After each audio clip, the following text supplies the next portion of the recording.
Rekhta foundation کی جانب سے عروضی اسباق کا سلسلہ جاری رکھتے ہوئے آج میں پھر بھٹناگر شاداب آپ کی خدمت میں حاضر ہوں۔ آپ نے گزشتہ سبق میں بحر متقارب کو سمجھا، آج اسی دائرے کی یعنی دائرہ متفقہ کی جو دوسری بحر ہے وہ ہماری ہے متدارک۔ متدارک متقارب یہ دونوں ایک ہی دائرے سے نکلتی ہیں۔ یہ میں اس لیے دائرہ عرض کر دیتا ہوں تاکہ آپ کو معلوم رہے کہ اس بحر کا تعلق کس دائرے سے ہے۔ آئیے بحر متدارک کو آج سمجھتے ہیں۔ آئیے بحر متدارک کا بنیادی رکن دیکھیں۔ فاعلن، اس میں فا آپ جانتے ہیں سبب خفیف ہے، ایلن وطد مجموع ہے۔ بحر متقارب میں پہلے وطد مجموع تھا، بعد میں سبب خفیف تھا فولن۔ اب ہم بحر متدارک کے آہنگ دیکھیں گے۔ آئیے بحر متدارک کا پہلا آہنگ دیکھتے ہیں۔ پہلا آہنگ بحر متدارک مسمن سالم، ایک مصرے میں 4 ارکان سالم ہیں، فاعلن فاعلن فاعلن فاعلن۔ شعر میں ان کی تعداد 8 ہو جاتی ہے، آپ جانتے ہیں۔ مثال: شعر عمدہ پڑھو اور ہوں سب وزن میں، علم فن کے لیے ایک جذبہ بھی ہو۔ اب اس کی تختی دیکھیں۔ اس میں ہم نے عمدہ کو 2 حصوں میں تقسیم کیا ہے۔ شعر فاعلن رے عین کے وزن پہ ہے، وہ پڑھو فاعلن، اور ہو سب۔ اب اس میں آپ یہ دیکھیے کہ جیسے پہلے بھی میں نے عرض کیا تھا، اور بر وزن سبب خفیف بھی نظم کر سکتے ہیں ہم، ویسے اس کو عام طور پہ فے الف عین کے وزن پہ، فا کے وزن پہ ہم نظم کرتے ہیں، لیکن یہ بھی ایک رعایت ہے، اس کا فائدہ اٹھاتے ہوئے اور کو میں نے سبب خفیف کے وزن پر رکھا ہے۔ ہو میں ہم نے پیش کی علامت دے دی ہے، نون غنہ شمار نہیں ہوتا، واو گرا، لہذا اور ہوں عین کے مقابل ہے، سب لن کے مقابل ہے۔ وزن میں نون عین کے مقابل ہے۔ مصرع ثانی دیکھیں۔ علم فن فاعلن کے لیے فاعلن ایک جز، اب یہاں پھر جذبہ 2 حصوں میں تقسیم ہوا ہے۔ ایک جز رہ گیا ہمارا تیسرے رکن میں، اور چوتھے میں با آ گیا۔ اس طریقے سے با جذبہ بھی ہو۔ اب اس میں یہ گرتی ہے، لہذا زیر کی علامت دے دی فاعلن، جذبہ با فے الف فا کے وزن پہ ہے یہ، کیونکہ ہے نہیں گری ہے یہاں، بھی میں یہ گرتی ہے، لہذا زیر کی علامت دے کے اس کو عین کے مقابل رکھا گیا ہے۔ اب آپ کو تختی میں اتنی تو مہارت ہو گئی ہوگی کہ اب آپ کو یہ چھوٹی چھوٹی باتیں بتانے کی اب کوئی ضرورت نہیں ہے، سیدھی تختی آپ کو بتا دیا کریں گے، تاکہ آپ اس کو بآسانی سمجھتے ہوئے، ذہن نشین کرتے ہوئے آپ بغیر کسی وضاحت کے سمجھ سکیں۔ اب بحر متدارک کا دوسرا آہنگ دیکھتے ہیں۔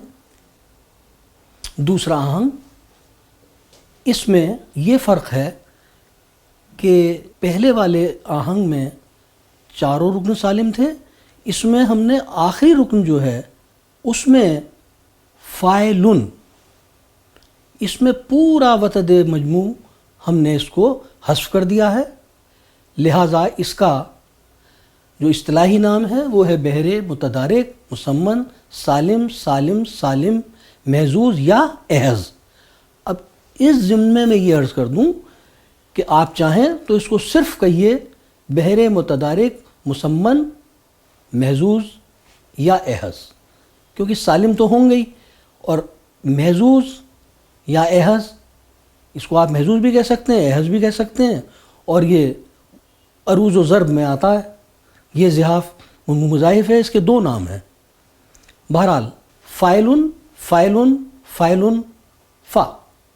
اب اس میں یہ دیکھیے کہ ہمارا وتد مجموع نہیں ہے، اور آہنگ میں اسی لیے تبدیلی ہوئی ہے۔ اب مثال دیکھیے، شوخ مجھ سے مخاطب نہیں تھا، مجھ سے ہے کیوں خفا وہ بتا دے۔ اب اس کی تختی یہ ہے، شوخ مجھ، شوخ میں خے عین کے وزن پر ہے، سے مخا فاعل۔ اب مخاطب بھی ہم نے 2 حصوں میں کیا، دوسرے حصے میں مخا آ گیا اور تیسرے رکن میں تب آ گیا۔ نہیں وتد مجموع، مخا تب نہیں، فاعل تھا فا۔ اب آپ دیکھیے کہ یہاں پہ ایک وتد مجموع نہ ہونے سے اس کے وزن میں بدلاؤ آ گیا۔ یہ تغیر لانے کے لیے ہم کو زحافات کی ضرورت پڑتی ہے۔ اب جب ہم تمام بہور کا بیان ہو جائے گا، اس کے بعد میں پھر میں آپ کو، کیونکہ شروعات کے مرحلے میں زحافات وغیرہ کو اگر میں سمجھاتا ہوں تو اس سے آپ کو تھوڑی الجھن ہوگی، لہٰذا آپ کا جو مین مقصد ہے وہ یہ ہے کہ تختی آ جائے، تاکہ آپ کو یہ معلوم ہو کہ یہ آہنگ کس بحر کا ہے، اور یہ مربع ہے، مسدس ہے یا مسمن ہے۔ یعنی شعر میں 4 ارکان ہیں، 6 ارکان ہیں یا 8 ارکان ہیں، اور اگر ان کی تعداد دونی کر دی جائے تو اس کو مضاعف کہا جاتا ہے۔ یہ میں نے آپ سے پہلے عرض کیا تھا، صرف یاد دہانی کے طور پہ میں پھر آپ کو بتا رہا ہوں۔ اب مصرع ثانی کی دیکھیے تختی، مجھ سے ہے۔ اب اس میں سے کی یہ گرتی ہے، لہذا زیر کی علامت آ گئی، ہے مجھ فا سے ہے، ایلن فائلن۔ کیوں خفا فا کے وزن پہ کیوں آ گیا؟ خفا ایلن کے وزن پہ، وہ بتا، وہ فا کے وزن پہ ہے، بتا ایلن وتد مجموع، دے فا۔ اس طریقے سے آپ کا یہ دوسرا آہنگ ہے۔ آخر میں اس میں فرق یہ ہے، پہلے آہنگ میں ہمارے پاس جو چوتھا رکن تھا وہ سالم تھا، یہاں وتد مجموع حذف کر کے ہم نے صرف فا رکھا ہے، لہٰذا اس آہنگ میں تغیر آ گیا۔ اب ہم آگے بڑھتے ہیں۔ اب اگر ہم جو ابھی ہم نے دوسرے آہنگ میں شعر دیکھا تھا کہ شوخ مجھ سے مخاطب نہیں تھا، مجھ سے ہے کیوں خفا وہ بتا دے، اب اگر اس کو ہم دونوں مصروں کو ایک ہی مصرے میں کر دیں تو ہمارے مصرع اولیٰ میں ارکان کی تعداد ہو جائے گی 8، اور مسمن آہنگ ہے ہمارا، لہٰذا جو مصرع ثانی ہوگا وہ بھی 8 ارکان پر مشتمل ہوگا۔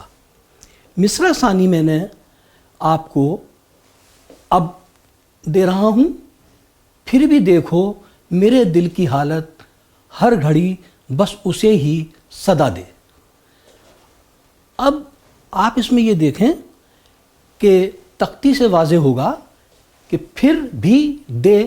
اب بار بار آپ کو بتانے کی ضرورت نہیں ہے کہ یہ گرتی ہے، آپ خود پہچان لیں گے، اس کی شناخت آپ بآسانی کر لیں گے۔ پھر بھی دے کھو، میرے فائلن، دل کی ہا فائلن، لط فے، ہر گھڑی فائلن، بس اسے ہی صدا فائلن دے فا۔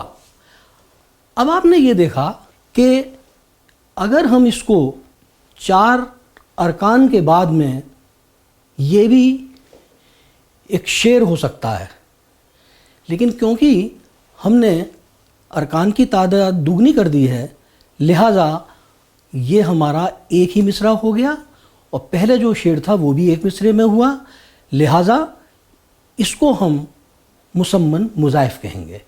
اور اس میں ایک بات نوٹ کرنے کی ہے جو آپ کو شاید یاد ہوگی، پھر میں آپ کو یاد دلا دیتا ہوں کہ 1 2 3 4 4 ارکان کے بعد میں عروضی وقفہ آئے گا۔ اس کا لحاظ آپ کو رکھنا چاہیے، وہ اس لیے ہے تاکہ عبارت پڑھنے میں کہیں پہ آپ اٹکیں نہیں۔ عبارت شعر کی، مصرے کی ایسی ہونا چاہیے کہ اس کو روانی کے ساتھ پڑھا جا سکے۔ عروضی وقفے کے بارے میں پہلے بہت تفصیل سے گفتگو ہو چکی ہے، لہٰذا یہاں پر میں صرف آپ کو اتنا بتا دوں کہ فا کے بعد میں عروضی وقفہ ہوگا، اسی طریقے سے مصرع اولیٰ میں بھی۔ تو آپ نے مسمن میں اسی آہنگ کو آپ مسمن کی فارم میں بھی دیکھ لیا۔ اس کا یہ فائدہ ہوا کہ آپ اگر طویل مصرع رکھنا چاہتے ہیں، مصرے رکھنا چاہتے ہیں، تو آپ آہنگ کو دونا کر سکتے ہیں، اس کی اجازت ہے۔ اور اسی لیے میں نے آپ کو مسمن اور مسمن مضاعف ایک ہی مثال میں اس بات کو واضح کر دیا۔ اب آپ اگلا آہنگ دیکھیں۔ تیسرا آہنگ ہمارا بحر متدارک مسمن مخمون مخمون مخمون مخمون، یہ میں نے لکھ دیا ہے، ویسے اس کی اب مجھے ضرورت نہیں تھی، آپ اس کو صرف بحر متدارک مسمن مخمون بھی کہہ سکتے ہیں، کیونکہ اس میں مخمون کہنے کے بعد میں اس کا مطلب یہی ہے کہ اس کے چاروں ارکان مخمون ہیں، اس میں زحاف خبن لگا ہے، اور جب عمل ہو جاتا ہے اس کا رکن سالم پر، پھر جو ہم کو حاصل ہوتا ہے اس رکن کو ہم مضاعف کہتے ہیں، اور وہ ہمارا مخمون ہے۔ لہٰذا فعلن فعلن فعلن فعلن، مثال عارف حسن خاں کی تخلیق ہے یہ، اس کو دیکھیں۔ تجھے چاہ کے چاہا کسی کو نہ پھر، تجھے دیکھ کے دیکھا کسی کو نہ پھر۔ اب اس میں ہمارے چاروں ارکان مصرے میں فعلن فعلن فعلن فعلن ہیں۔ تجھے یہ گرتی ہے، زیر کی علامت آ گئی، تجھے تجھے یہ دونوں متحرک ہیں، چاہ سبب خفیف ہے، چاہ ہے، چاہ کی ہے یہاں آ گئی، کہ زیر کی علامت آ گئی، چاہ سبب خفیف لن ہو گیا، آپ جانتے ہیں، اس طریقے سے فعلن ہو گیا۔ اب اس میں پھر چاہا دو حصوں میں تقسیم ہے، دوسرے رکن میں چاہ ہے، تیسرے میں ہا آ گیا، الف گرتا ہے، لہٰذا زبر کی علامت دے دی۔ یہ ہمارا فے جس پر زبر کی علامت ہے اس کے مقابل ہے، کسی کاف متحرک ہے، عین متحرک کے مقابل ہے، سی لن کے مقابل ہے، کو واو گرتا ہے، پیش کی علامت آ گئی، نہ نون پر زبر آ گیا، پھر فعلن۔ اس طریقے سے مصرع اولیٰ میں ہمارے چاروں ارکان مخمون ہیں، فعلن فعلن فعلن فعلن۔ مصرع ثانی کی تختی دیکھیے، تجھے دیکھ۔ اب یہ دیکھیے، دیکھ میں بھی آپ نوٹ کریں گے کہ اس کو بھی ہم نے دو حصوں میں تقسیم کر دیا۔ دے پہلے رکن میں آ گیا، دوسرے میں دیکھ کا کھا آ گیا، اس کے بعد میں کہ یہ گرتی ہے، زیر کی علامت آ گئی، کھے زبر کے ساتھ فے کے مقابل ہے، کاف زیر کے ساتھ عین متحرک کے مقابل ہے، دے لن کے مقابل ہے۔ پھر لفظ آیا دیکھا۔ اب دیکھا میں بھی پھر الف گرتا ہے، لہٰذا ہم نے زبر کی علامت دے دی۔ کسی عین لام پیش کے ساتھ نون کسی عین لام نون کے مقابل ہے. کو پیش کی علامت آ گئی، واو گرا فے کے مقابل، نہ نون پر زبر آ گیا، پھر فے لن. اس طریقے سے آپ نے دیکھا کہ تیسرے آہنگ میں ہمارے چاروں مصرے کے چاروں ارکان وہ ایک جیسے ہیں، جس میں پہلے دو حرف متحرک ہیں اور اس کے بعد میں سبب خفیف ہے، لن ہے سبب خفیف. یہاں میں چوتھے آہنگ سے پہلے ایک یہ نقطہ عرض کروں گا. میں نے آپ کو بتایا تھا کہ جب تین متحرک حروف ایک جگہ جمع ہو جائیں تو درمیانی صوت کو ہم ساکن کر لیتے ہیں. لہٰذا اس میں فے عین لام یہ تینوں متحرک ہیں. اگر ہم اس میں عین کو ساکن کر دیتے ہیں اس کے عمل کو ہم تسکین اوسط کہیں گے. لہٰذا عین کو سکون جب دیں گے تو یہ ہمارا فیلن ہو جائے گا. اور جب ہم فیلن کریں گے تو زحاف تو ہمارا خب نہیں رہا. مضاحف کو مخبون کہتے ہیں. مخبون میں کیونکہ ہم نے تسکین اوسط لگایا ہے لہٰذا اس کو ہم مسکن کہیں گے. فیلن مسکن ہو جائے گا. یہ میں آپ کو پیشگی بتا رہا ہوں. اب آپ اس کو چوتھے آہنگ میں ملاحظہ فرمائیں. اب یہ ہمارا چوتھا آہنگ ہے، بحر متدارک مسمن مخبون مسکن. وہ جو میں نے عرض کیا تھا اب وہاں عین متحرک تھی، یہاں عین ساکن ہے. اب یہ تمام عین ساکن ہیں چاروں ارکان میں، فیلن فیلن فیلن فیلن. اب اس کی مثال دیکھیں. یہ عارف حسن خاں کی تخلیق ہے، انہی کا شعر ہے، رہ جاتا ہے پردہ الفت کا پلکوں نے چھلکائے آنسو. اب آپ اس کی تختی دیکھیں. رہ جا فیلن، رہ فے کے وزن پہ آ گیا، فے عین عین ساکن ہے سبب خفیف ہو گیا. رہ جا لن کے وزن پہ ہو گیا جا. تا پر پردے کو ہم نے دو حصوں میں تقسیم کیا، پر دوسرے رکن میں رہ گیا. دا تیسرے رکن میں آ گیا. الفت کا بھی ہم نے دو حصوں میں تقسیم کیا ہے. ال تیسرے رکن میں ہے اور چوتھے میں فت آ گیا ہے جو فیلن میں فے کے وزن پہ ہے. کاف الف کا یہ لن کے وزن پہ ہے. پل کوں فیلن نون غنہ شمار نہیں ہوتا. نے چھل فیلن کا اے فیلن کیونکہ حمزے کے بعد میں یہ ہے لہٰذا یہ لن کے وزن پہ ہے. اس کے بعد میں آنسو آ سو نون. آنسو میں جو یہ آپ کو آواز نظر آ رہی ہے نون کی یہ نیزل ہے لہٰذا یہ تختی میں شمار نہیں ہوگی. آنسو فیلن آنسو. اس طریقے سے آپ نے دیکھا کہ مصرع ثانی کی تختی میں بھی تمام فیلن ہیں، مصرع اولیٰ میں بھی سب فیلن ہیں. لہٰذا اس آہنگ کو ہم متدارک مسمن مخبون مسکن کہیں گے.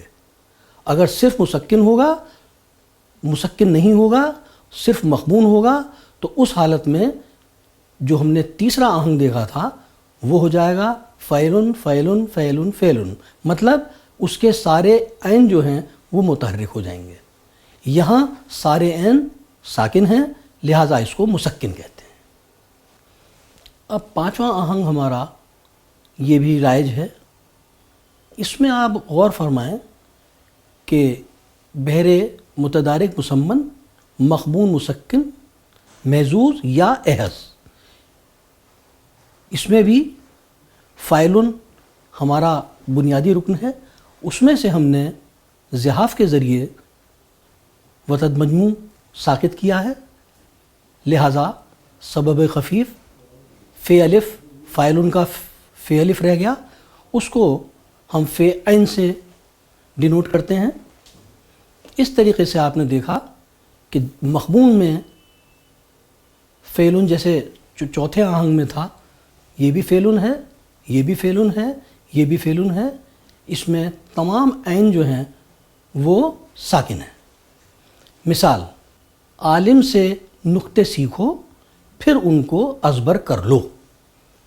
تختی دیکھیں، عالم فعلن، سے نق فعلن، تے سی فعلن، کھو فا، پھر ان فعلن، کو از فعلن، بر کر فعلن، لو فا۔ اس طریقے سے آپ نے اس میں دیکھا کہ سبب خفیف کی تعداد 1 2 3 4 5 6 7، اس میں سارے سبب خفیف ہیں یہ، اور یہ آہنگ بھی اردو شاعری میں استعمال کیا جاتا ہے۔ اب ہم آگے بڑھتے ہیں۔ ضمناً میں عرض کر دوں کہ یہ آہنگ بھی مضاعف استعمال ہوتا ہے، اور مضاعف میں یہ اور بھی زیادہ دلکش ہو جاتا ہے، کیونکہ 1 2 3 4 5 6 7 اگر آپ اس کو صرف ایک مصرے میں مسمن آہنگ میں اس کو رکھتے ہیں تو چھوٹے چھوٹے 4 ارکان ہوتے ہیں، لیکن جب ان کی تعداد دونی ہو جاتی ہے تو اس میں عبارت ذرا اور اچھی طرح سے تحریر ہو سکتی ہے۔ اور وہاں پر بھی آپ کو یہ خیال رکھنا ہے کہ چوتھے رکن کے بعد میں عروضی وقفے کا خیال رکھیں تاکہ عبارت روانی کے ساتھ میں پڑھی جا سکے۔ اب میں چھٹا آہنگ آپ کے سامنے پیش کروں گا۔ چھٹا آہنگ یہ مسدس ہے، بحر متدارک مسدس سالم۔ اس میں ایک مصرے میں 3 ارکان ہیں، سب سالم ہیں، فاعلن فاعلن فاعلن۔ شعر میں ان کی تعداد اس کی دگنی ہو جائے گی، 6 ہو جائیں گے۔ مثال دیکھیے، کیوں نہ الفت کروں آپ سے، آپ ہی تو صنم ہیں میرے۔ کیوں نہ ال، کیوں نہ ال، فت فا کے وزن پہ، کروں ایلن، آپ سے، پہ عین کے مقابل ہے، سے لن کے مقابل ہے، آپ ہی، آپ پہ عین کے مقابل ہے، ہی لن کے مقابل ہے، آپ ہی تو صنم، تو فا کے وزن پہ ہے، صنم ایلن کے مقابل ہے، ہیں میرے، ہیں میرے، فا ایلن۔ اس طریقے سے آپ نے دیکھا کہ یہاں ہم نے مصرے میں سالم ارکان 3 رکھے ہیں، اگر 4 رکھتے تو وہ مسمن ہو جاتا، 3 ہیں لہٰذا یہ مسدس ہے۔ مسدس آہنگ بھی آپ نے سمجھ لیا۔ اب بس میری آپ سے یہ درخواست ہے کہ اب تک جو کچھ آپ نے آہنگ دیکھے ہیں مختلف بہور کے، ان کو، ان کے جو وزن ہیں ان کو آپ سمجھیں، اور اس کے بعد میں یہ کوشش کریں کہ کسی بھی شاعر کے کلام میں آپ ان اوزان کو تلاش کریں اور ان کی تختی بھی کریں، تاکہ آپ کو تختی کرنا آ جائے۔ میں اسی لیے آپ کو تختی کے ذریعے آہنگ سمجھا رہا ہوں، اور مجھے یقین ہے کہ آپ ایسا کر رہے ہوں گے۔ بحر متدارک کے 6 آہنگ میں نے آپ کو بتائے جو آپ کے لیے مفید ہیں۔ اس طرح آج آپ نے بحر متدارک کے 6 مختلف آہنگ سمجھے، اور ان آہنگوں کے ذریعے آپ نے یہ دیکھا کہ مسدس آہنگ بھی ہمارے ہاں نظم ہوتا ہے، اور کس طرح سے ہم جہاں 3 متحرک حروف کسی رکن میں یا 2 رکنوں کے مابین، جیسے پہلے اسباق میں آپ نے دیکھا، تو آپ درمیانی صوت کو ساکن کرتے ہیں، اس سے ہمارے آہنگ میں ایک رنگا رنگی پیدا ہوتی ہے، اور اس کے ساتھ آپ حرکات، سکنات اور تحریری شکل لفظ کی اس کو دیکھتے ہیں اور سمجھتے ہیں، اور اس میں یہ بھی آپ مشاہدہ کریں کہ اس سب کے باوجود، یہ جتنے بھی تغیرات ہوتے ہیں، ان سب تغیرات کے باوجود ہمارا جو آہنگ ہے وہ بالکل متاثر نہیں ہوتا، اور یہ ہمارے عروضی قواعد کے عین مطابق ہے۔ آپ سے رخصت ہونے سے پہلے میں یہ پھر درخواست کروں گا کہ اگر میرے بیان میں کہیں کوئی غلطی ہوئی ہو تو آپ اس کی نشاندہی کریں، تاکہ میں آپ کے شکریہ کے ساتھ اس کی تصحیح کر سکوں۔ اب اجازت دیں، اگلے سبق میں پھر ملیں گے۔ آداب۔